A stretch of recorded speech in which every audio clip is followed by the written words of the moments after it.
Happy Monday. As I told you guys on Friday, I'm not here today because my mom's having surgery. So we're going to do a little video lesson. It should be a pretty reasonable topic, so it shouldn't be too hard. First of all, think about the warm-up. Go ahead and pause this video so you can figure out what you think the answer is. This is an ACT question, and then I'll talk about how to do it. So pause it so you have a chance to do it. Okay. So this looks a lot like problems that we did when we talked about domain. And we said there were two things you had to worry about when you talked about the domain. The first one is you can't have zeros in the denominator. So if I can't have a zero in the denominator, that tells me that x is not allowed to be 3. The other thing that we talked about was under the radical. So if we have things under the radical, we can't take the square root of a negative number. Therefore, x minus 3 has to be greater than or equal to 0, which means x has to be greater than or equal to 3. But since the denominator says that x is not allowed to be 3, if you put those two together, x is not allowed to be 3 and x has to be greater than or equal to 3, our answer it becomes B, which is x is greater than or equal to 3. If you did not already look on Google Classroom at the end of that file to check your homework solutions, here they are. So if you need to look at them, just pause it. If you've already checked homework solutions, great. Okay, we already talked about this one. I just wanted to remind you exactly what a radian is. If we take this radius and curve it around the circumference, that is an angle that is 1 radian. Versus a degree that is like really, really, really tiny. I don't even know if I can draw it that tiny. So a degree looks something like this, and a radian looks something like this. So radians are much bigger than degrees. About, I think if I remember right, it's about 67 degrees, something like that. So one of the big things we're going to do today is to figure out how to convert back and forth between radians and degrees. This isn't any different than when you convert from inches to feet. So if you had 60 inches and you wanted to have feet, you would essentially divide by 12 inches because there is 1 foot. Why that extra stuff keeps coming up. Because there is 1 foot in 12 inches. So 60 divided by 12 would give you, would give you 5 feet. So the inches and the inches cancel, units cancel just like numbers can cancel. And then the units that are left are feet, so we have 5 feet. Converting between radians and degrees are the same thing. If you think back to your unit circle, which I think is right here, we said that, we said that 180 degrees is the same as pi radians. Those are equal measures, just like 12 inches equals a foot, 180 degrees equals pi radians. So that means it equals 3.14 radians. Pi is just a number. So when you convert back and forth, if you start with your angle in degrees, and then if I multiply by pi radians in 180 degrees, just like up here, we said 1 foot was 12 inches. Now we're saying that pi radians equals 180 degrees. So if we multiply by that, the degrees cancel. So if you take whatever angle you have, like 50 degrees, multiply it by pi, divide by 180, you would get the angle in radians. If you want to go back the other way, say we start with an angle in radians, well now we want the radians to cancel out. So now we have to use 180 degrees over pi because we're trying to go from radians to degrees. So the 180 degrees still equals pi radians. The radians are in the numerator, radians are in the denominator. So we have whatever the angle is. So maybe it is pi over 2 radians. We multiply that by 180 over pi, and our answer comes out in degrees. So it would come out as 90 degrees if it was pi over 2. So let's do one of those as an example. So if we had 60 degrees, we would multiply by pi over 180 degrees. Oops, that's not a very good radians.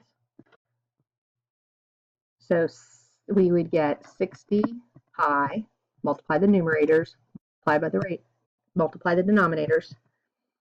60 over 180, if we reduce that fraction, that's 1/3.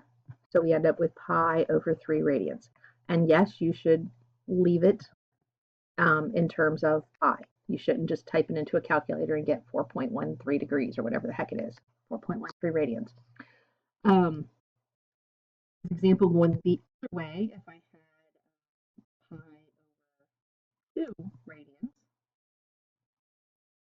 and I wanted to convert it to degrees, I'm going to have the degrees on top because that's what I want to end up with. So it's 180 degrees over pi radians. And the reason how you know what should be on top is that you want the radians to cancel out. So you start with radians, and if you divide by radians, the units cancel, just like numbers cancel. This a lot of times is a little easier to do because you get to cancel pi. And then what you have left over is 180 degrees over 2, which is 90 degrees, which you already knew because you knew pi over 2 radians was 90 degrees.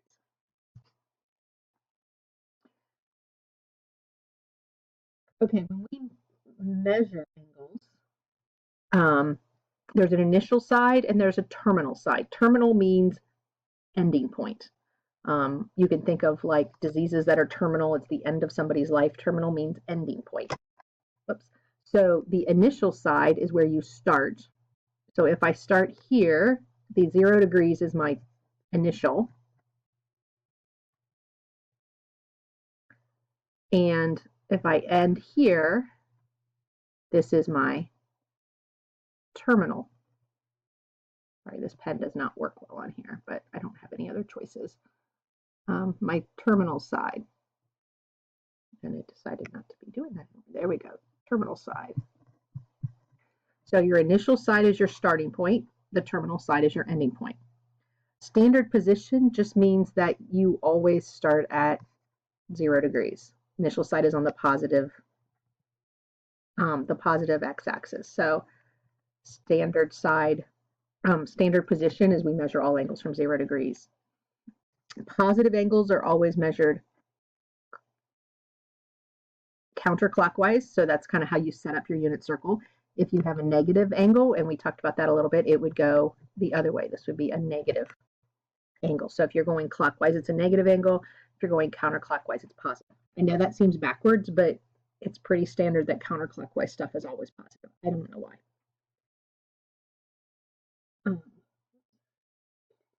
Next page. Okay, coterminal angles. Coterminal angles have the same starting side and the same terminal side, but they are different measures. So what that means is if I have, let's just do this angle right here. If I have this green angle, that's about 135 degrees, or it's 3 pi over 4. It has an initial side, it has a terminal side. Now, if I use this blue angle and I say I'm going to go all the way around and stop here, it has the same initial side. It started at 0 degrees. It ended at the same spot on the unit circle.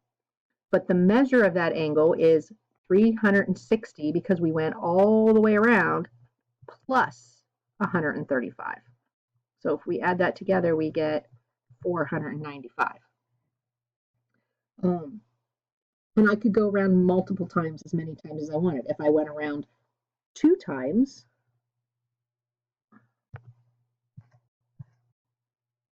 so if I decided I want to go around 1, 2, up to there, that would be 2 times around would be 360 plus 360.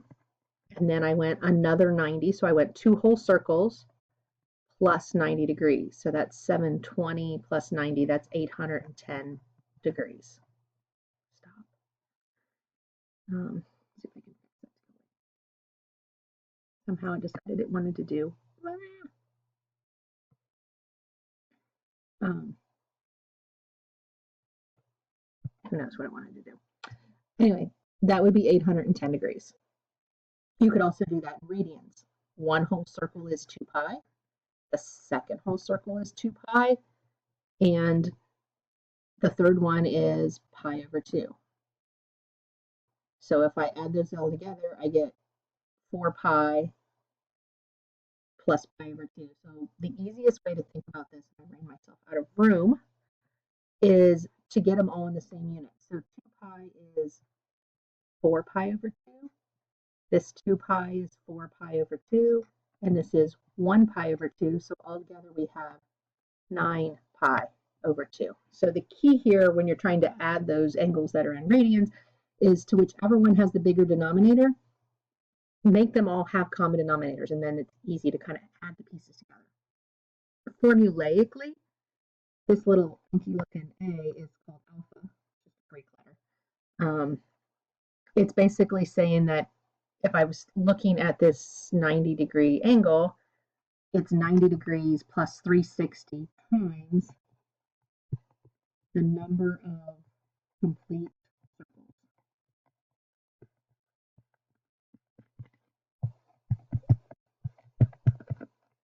Plus the number of complete circles.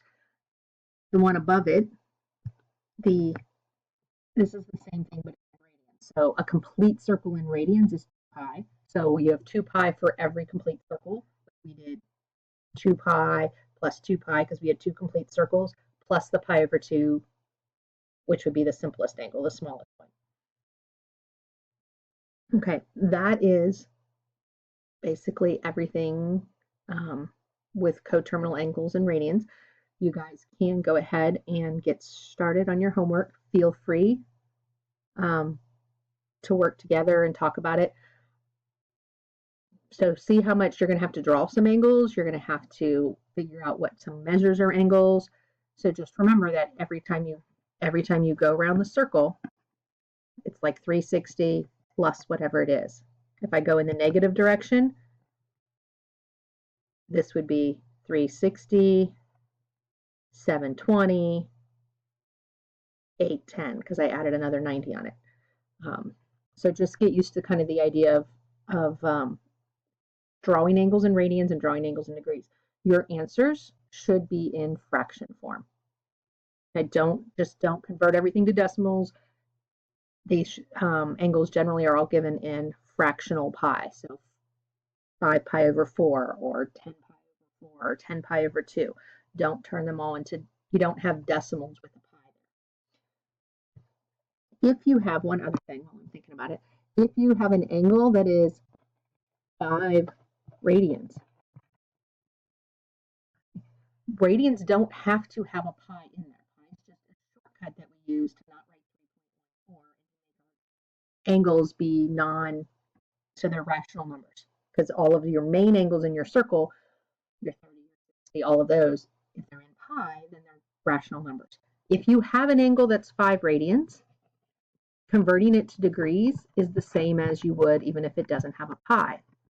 It's 180 degrees over pi radians. 5 times 180 is 900.